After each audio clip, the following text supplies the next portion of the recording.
नवी दिल्लीमध्ये नागरी उड्डाण मंत्रालयाच्या राज्यमंत्रीपदाचा पदभार मुरलीधर मोहोळ यांनी स्वीकारला। मोदींच्या नेतृत्वात चांगलं काम करू अशी दिली प्रतिक्रिया।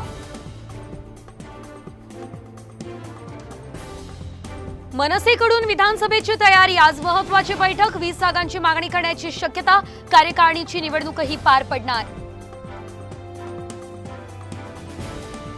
अजित पवार लवकरच राज्यव्यापी दौरा काढणार, तर एकच लक्ष विधानसभा क्षेत्र या घोषवाक्यासह तटकरे करणार दौरा।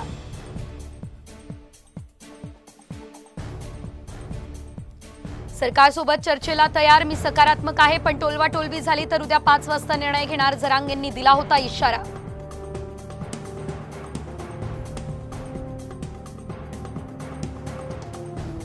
ओबीसी नेते लक्ष्मण हाके जालन्यात दाखल, अंतरवाली सराटीमध्ये उपोषणावर ठाम।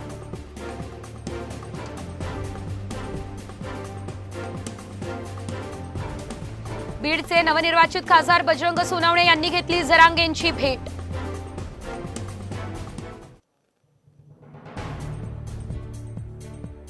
खासदार प्रणिती शिंदे विठ्ठल आणि रुक्मिणी चरणी नतमस्तक, पंढरपूर केंद्रीय पर्यटन सूचित यावं यासाठी प्रयत्नशील असल्याची दिली प्रतिक्रिया।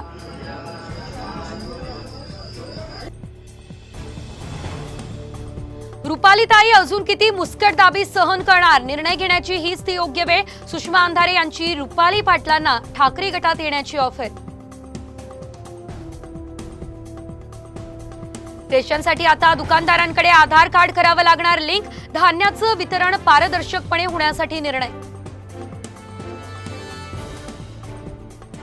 सोन्याचे भाव 700 रुपयांनी वाढले, सोनं पुन्हा 72,000 रुपये प्रति तोळ्यावर, चांदी मात्र 79,300 रुपयांवर स्थिर।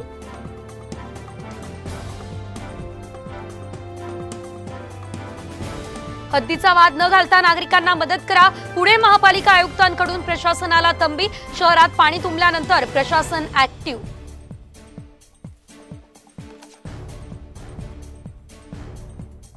पबजीच्या नादात पंप हाऊसच्या खड्ड्यात पडून तरुणाचा मृत्यू, वाढदिवसा दिवशी नागपूरच्या पुलकीत शहदादपुरीला मृत्यूने गाठलं।